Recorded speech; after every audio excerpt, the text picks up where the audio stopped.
ආයුබෝවන් කියලා පිළිගන්නවා අදත් මගේ channel එකට. ඉතින් පිටි අනන්නේ නැතුව රසම රස කොත්තු රොටි පිඟානක් හදන හැටි තමයි අද කියලා දෙන්න හිතුවේ. ඉතින් අපි ඒකට අවශ්‍ය වෙනවා මේ වගේ ලීස් කොළ වලින් ටිකක්, ලීස් අල වලින් ටිකක්, හීනට කරපාගත්ත කරපිංචා, අමු මිරිස කොච්චි, සුදු ලුණු ටිකක්, තක්කාලි ගෙඩියක් පොඩියට කපලා. මේ ටික තමයි අපට අවශ්‍ය වෙන්නේ. දැන් අපි මුලින්ම බැටර් එක හදාගමු. ඉතින් මම මෙතන පාන්පිටි ග්‍රෑම් 250ක් වගේ අරගෙන තියෙනවා. ලුණු තේ හැඳි භාගයක් මම එකතු කරගෙන හොඳට කලවම් කරගන්නවා. මම අද දෙන්නෙකුට ඇති වෙන්න තමයි මේ කොතු රොටි එක හදාගන්නේ. දැන් අපි ඇල් වතුර ටික ටික දාලා මේ පිටි බැටර් එක හදාගමු. ඔයා වතුර වැඩි කරගන්නේ නැතුව වතුර ටික ටික දාලා පිටි කැට ටික දිය වෙනකන් මේ බැටර් එක හදාගන්න.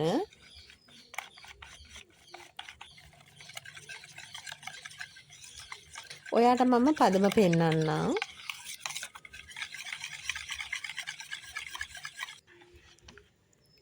මෙන්න මේ පදමට අපේ පිටි බැටර් එක තියෙන්න ඕන.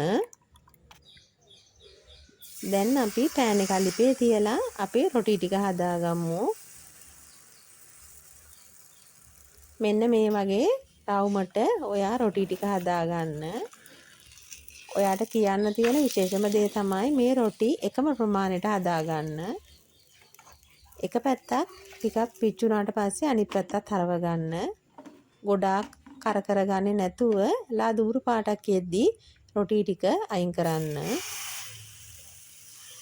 මෙන්න මේ වගේ එකම ප්‍රමාණයට ගන්න.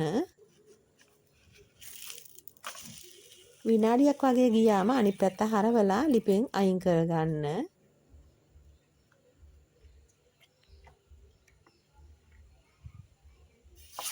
මෙන්න මේ වගේ ඔක්කොම රොටි ටික අපි හදාගමු.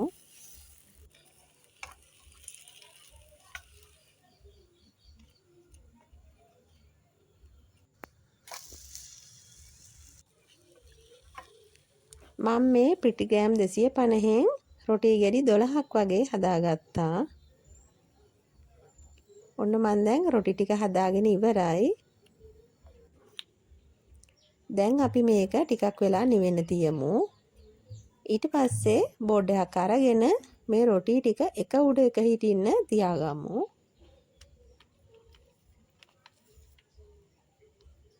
මම රොටි ගෙඩි 6ක් වගේ මුලින්ම කපා ගන්නවා. ඊට පස්සේ මේ රොටි ටික ඔක්කොම එකම පැත්තට රෝල් කරන්න.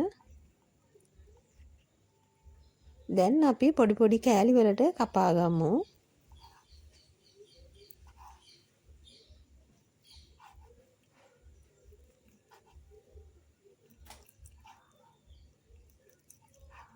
මෙන්න මේ වගේ සාමාන්‍ය ප්‍රමාණයේ කෑලි වලට කපා ගන්න.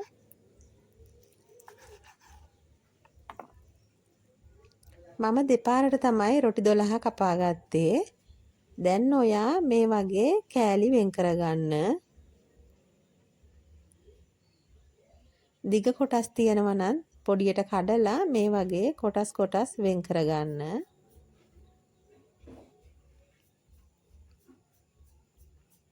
ඔන්න මම දැන් රොටි කොටස් ටික වෙන් කරගෙන ඉවරයි. අපි යමු කොතු රොටි එක හදාගන්න.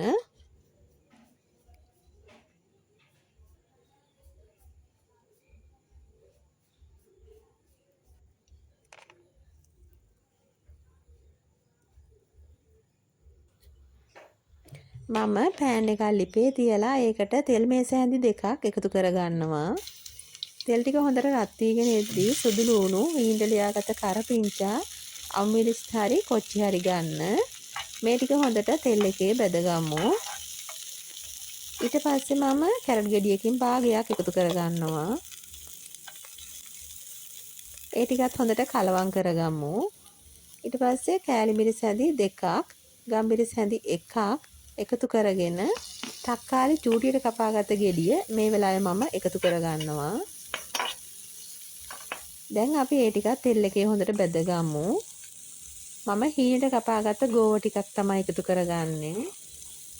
ඔයාට මේකට බෝංචි උනත් එකතු කරගන්න පුළුවන්.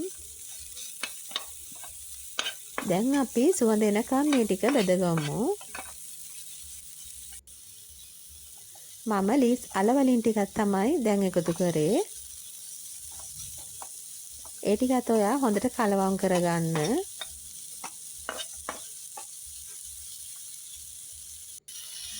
දැන් මම සෝයා සෝස් වලින් මේ සැලි දෙකක් වගේ එකතු කරනවා. ඔයාට තියෙනවා නම් එකතු කරගන්න. දැන් අපි අර කපාගත්ත කොත්තු රොටි වලින් ටික ටික එකතු කරමු. මේ ටික ඔක්කොම එකපාර එකතු කරන්න එපා. කොටස් වෙන් කරලා එකතු කරන්න. දැන් හොඳට ඔයා කලවම් කරගන්න. මේ වෙලාවේ ලිපේ ගින්දර වැඩි කරන්න. දැන් ලුණු මදි නම් ලුණුත් එකතු කරලා කලවම් කරමු. මම ඉඟුරු පේස්ට් එකෙන් ටිකක් තමයි එකතු කරේ.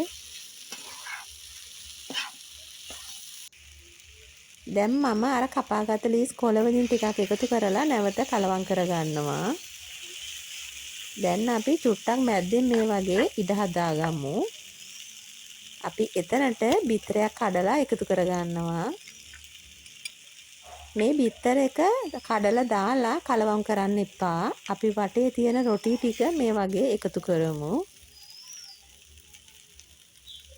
මේ බිත්තරේ මෙහෙමම විනාඩියක් වගේ තැම්බෙන්න දෙන්න. ඔන්න දැන් සුවඳ හමන රසම රස කොත්තු රොටි පිඟාන හදාගෙන ඉවරයි. දැන් අපි ලිපෙන් අයින් කරගමු. ඉතින් ඔන්න පිටි අනානේ ඉන්නේ නැතුව වද වෙන්නේ නැතුව රසම රස කොත්තු පිඟානක් හැදුවා. ඔයත් අනිවාර්යෙන් try කරලා බලලා කොහොමද කියන්න අමතක කරන්න එපා. ගිහිල්ලා එන්නම්. මගේ වීඩියෝ එක නරඹුවාට බොහොම ස්තුතියි.